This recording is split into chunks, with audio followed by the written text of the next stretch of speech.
আসসালামু আলাইকুম, welcome to English solution Facebook page and YouTube channel. আমরা ছোট একটি টিউটোরিয়াল ভিডিও নিয়ে তোমাদের সামনে হাজির হলাম। খুবই কনফিউজিং একটা বিষয়, যেটা বেশিরভাগ ক্ষেত্রে আমরা দেখেছি যে ভর্তি পরীক্ষা সহ বিভিন্ন প্রতিযোগিতামূলক পরীক্ষায় কিন্তু এই ফিউ এবং এই ফিউ থেকে প্রশ্ন হয়ে থাকে। সো আজকে এই কনফিউশনটা আমরা দূর করার ট্রাই করব, কারণ এটা কিন্তু অনেকের ক্ষেত্রেই খুবই কনফিউশন হয়ে দাঁড়ায়। সো আমরা আজকে পুরোটা কনফিউশন দূর করার ট্রাই করব। তো ফিউ এবং এ ফিউ, এটা আমরা যখন ডিটারমিনার পড়েছি, নাউনের ক্ষেত্রে যখন ডিটারমিনার পড়েছিলাম কাউন্টেবল আনকাউন্টেবলের ক্ষেত্রে, তো কাউন্টেবল ডিটারমিনারের ক্ষেত্রে আমরা দুইটা ডিটারমিনার পড়েছিলাম কি, যে কাউন্টেবল নাউনের পূর্বে ফিউ এবং এ ফিউ উভয়ই বসতে পারি। সো এটা তো আমরা জানি, বাট ফিউ এবং এ ফিউ এর মধ্যে যে ছোট্ট এবং নিখুঁত কিছু পার্থক্য আছে সেটা কিন্তু আমরা অনেকে ধরতে পারি না। অনেক ক্ষেত্রে দেখা যায় যে কাউন্টেবল নাউন আছে, বাট অপশনে ফিউ রয়েছে এবং এ ফিউ রয়েছে, তখন কোনটা আমরা অ্যান্সার করবো এটা কিন্তু আমরা বুঝতে পারি না, এবং এটা নিয়ে অনেক কনফিউশন কাজ করে। So, আজকের টিউটোরিয়াল ভিডিওতে আমরা ট্রাই করব ফিউ এবং এফিউ সম্পর্কে বিস্তারিত ধারণা তোমাদের দেওয়ার। সো প্রথম এখানে কনসেপ্টটা মনে রাখতে হবে যে ফিউ এবং এফিউ, এটা হচ্ছে এটা হচ্ছে ফিউ এবং এফিউ হচ্ছে কাউন্টেবল নাউনের পূর্বে বসে। কোথায় বসে? কাউন্টেবল নাউনের পূর্বে বসে। তো কাউন্টেবল নাউনের পূর্বে ডিটারমিনার হিসেবে ফিউ বসতে পারে এবং এফিউ বসতে পারে। তাহলে আমরা কোনটাকে চুজ করব বা কোনটা আসলে কিভাবে ব্যবহার হয় সেটা আমাদের মূল আলোচ্য বিষয়। দেখো, মনে রাখবা, যখন শুধু ফিউ থাকবে, যার অর্থ হচ্ছে নেই বললেই চলে। কি বলতো? যার অর্থ নেই বললেই চলে, ঠিক আছে। অন্যদিকে যখন এ ফিউ থাকবে, সেটার অর্থ দাঁড়াবে হচ্ছে সামান্য বা অল্প কিছু পরিমাণে আছে, অনেক বেশি না, বাট সামান্য বা অল্প কিছু পরিমাণে আছে সেটা বোঝাবে, ঠিক আছে। অর্থাৎ ফিউ মিন্স নেই বললেই চলে, আর এ ফিউ যখন হবে তখন তার অর্থ দাঁড়াবে কি? সামান্য। এখন এখানে কিন্তু সব থেকে বেশি যে প্রশ্নটা হয়ে থাকে যে ফিউ মিন্স মানে ফিউ মানে কি, যেটার ইংরেজি অর্থ ফিউ মানে কি। এখানে দুইটা অর্থ আমি তোমাদের লিখে দিচ্ছি, এটা মনে রাখবা। ফিউ এর ইংরেজি অর্থ কি জানো? এটা হচ্ছে অলমোস্ট নো বোঝাবে, যে নেই বললেই চলে। আবার আরেকটা হতে পারে, সেটা হচ্ছে হার্ডলি আনি। কি বলতো? হার্ডলি আনি। অর্থাৎ ফিউ মানে এই দুইটাই হতে পারে, এই দুটো তোমাকে মনে রাখতে হবে। এখন আমরা দুটার একটু ছোট্ট ছোট্ট পার্থক্য দেখাই তোমাদের। যেমন আমি বললাম যে আই হ্যাভ ফিউ ফ্রেন্ডস। কি বললাম বলো তো ভাইয়া? I have few friends. আরেকটা বাক্য যদি আমি লিখি যে I have a few friends, দেখো দুইটাই বাক্য, দুইটা একদম প্রায় সেম, বাট একটাই শুধু ফিউ, একটা হচ্ছে এ ফিউ, ঠিক আছে। এখন এই দুটার অর্থ যদি আমি করি, আই হ্যাভ ফিউ ফ্রেন্ডস, এখানে শুধু ফিউ আছে, তার মানে অর্থ কি?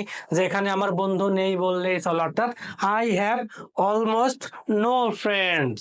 I have almost no friends, এখান থেকে এইভাবে প্রশ্ন হয় যে I have few friends means, মানে এটার অর্থ কি, এটার ইংরেজি অর্থ কি? তখন হবে I have almost no friends.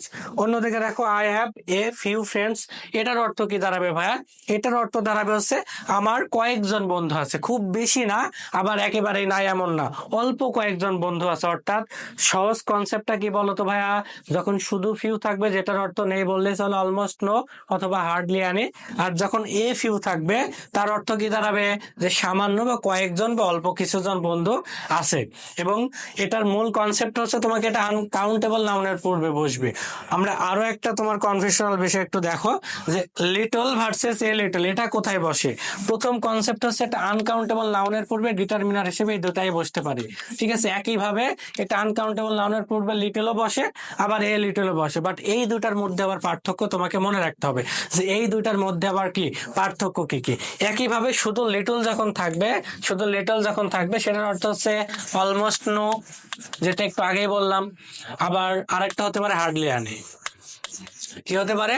Hardly আনি, যেটা শুধু লিটল অর্থ হচ্ছে নেই বললেই চলে। যেমন ফিউ এবং লিটল একই অর্থ, হ্যাঁ, শুধু পার্থক্যকে একটা কাউন্টেবলে বসে, আর একটা হচ্ছে কি বলতো ভাইয়া? আনকাউন্টেবলে বসে। এটা হচ্ছে নেই বললেই চলে। অন্যদিকে এ লিটল যখন থাকবে, সেটার অর্থ কি বলতো? সেটার অর্থ সামান্য বা অল্প বা কয়েকজন বা কিছু আছে, ঠিক আছে, খুব বেশি না, আবার নেইও না, কয়েকজন বা সামান্য কিছু বোঝাবে, ঠিক আছে। আমি এখানে বললাম আই হ্যাভ লিটল মানি। আবার আরেকটা বাক্য যদি আমি এখানে লিখি, আই হ্যাভ এ লিটল মানি। এরকম যখন হবে তখন এখানে শুধু লিটল আছে, তার মানে কি আমার কাছে টাকা নেই বললেই চলে। অন্যদিকে আই হ্যাভ এ লিটল মানি অর্থ কি আমার কাছে অর্থ মানে কিছু আছে। এ লিটল যখন থাকবে তার মানে কিছু আছে বোঝাচ্ছে। আর যখন শুধু লিটল বোঝাবে যে আমার কাছে নেই। এখন আমি যদি তোমাকে বলি যে আই হ্যাভ লিটল মানি, এটার অর্থ কি মিন্স, তখন তুমি কি করবা? I have almost no money. I have almost no money. ঠিক আছে। আর এটা হচ্ছে সাম মানে অল্প কিছু আছে। এখানে সহজ কনসেপ্ট আমি যেটা তোমাকে বোঝাই, দেখো শুধু ফিউ যখন থাকবে, শুধু ফিউ অথবা শুধু লিটল, এই দুটারই অর্থ দাঁড়াবে নেই বললেই চলে। কি বলতো ভাইয়া? নেই বললেই চলে, অর্থাৎ নেগেটিভ বোঝাবে। কি বলতো? নেগেটিভ বোঝাবে। আর যখন এ যুক্ত থাকবে, যে এ ফিউ অথবা এ লিটল, এই দুটার ক্ষেত্রে কি হবে? এই দুটার ক্ষেত্রে সেটা বোঝাবো হচ্ছে সাম, অর্থাৎ সামান্য কিছু আছে। ঠিক আছে। তার মানে সহজ কনসেপ্টের মনে রাখতে হবে। এবং এখান থেকে বেশ কয়েক ধরনের প্রশ্ন হতে পারে। যেমন এখানে মানি আনকাউন্টেবল, আনকাউন্টেবলের পূর্বে লিটল বসছে, আনকাউন্টেবলের পূর্বে লিটল বসছে, এটা এক ধরনের কোয়েশ্চেন। তারপরে হতে পারে লিটল মানে কি, লিটল মানে নেই বললে চলে, যার ইংরেজি হার্ডলি আনি অথবা অলমোস্ট নো। আরো এক ধরনের প্রশ্ন হতে পারে যেটা অনেক বেশি হয় বিভিন্ন প্রতিযোগিতামূলক পরীক্ষা, যেমন এরকম একটা বাক্য দিয়ে দিবে, দিয়ে বলবে যে I have little money means, মানে এটার ইংলিশেরই আর একটা ইংরেজি মানে বের করো। তখন কি হবে? সব সেম থাকবে, যে আই হ্যাভ লিটল এর পরিবর্তে শুধু কি করবা? অলমোস্ট নো যুক্ত করে দেবো, অর্থাৎ I have almost no money. আশা করি ক্লিয়ার। এটা অনেকের ক্ষেত্রে আসলে কনফিউশন কাজ করে যে কখন ফিউ ব্যবহার করব, কখন লিটল ব্যবহার করব। এটা আসলে আমাদের অর্থভেদে দুইটাই যখন অপশনে থাকবে তখন আমাদের অর্থভেদে এটা চুজ করতে হবে, যে ফিউ আর এ ফিউটা কাউন্টেবলে বসে, লিটল আর এ লিটল আনকাউন্টেবলে বসে। বাট এদের পার্থক্য কি? শুধু ফিউ থাকলে, শুধু লিটল থাকলে এটার অর্থ অলমোস্ট নো, মানে নেই বললেই চলে। আর যখন এ ফিউ অথবা এ লিটল এ যুক্ত থাকবে তখন সেটা অর্থ সাম, অর্থাৎ সামান্য কিছু আছে বোঝাবে। ঠিক আছে। আশা করি এটা নিয়ে তোমাদের আর কখনো কনফিউশন হবে না। আশা করি তোমরা এটা সম্পূর্ণ ক্লিয়ার হয়েছো।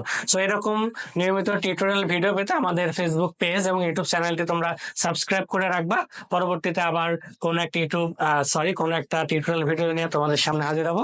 ততক্ষণ পর্যন্ত সবাই ভালো থাকো। আসসালামু আলাইকুম।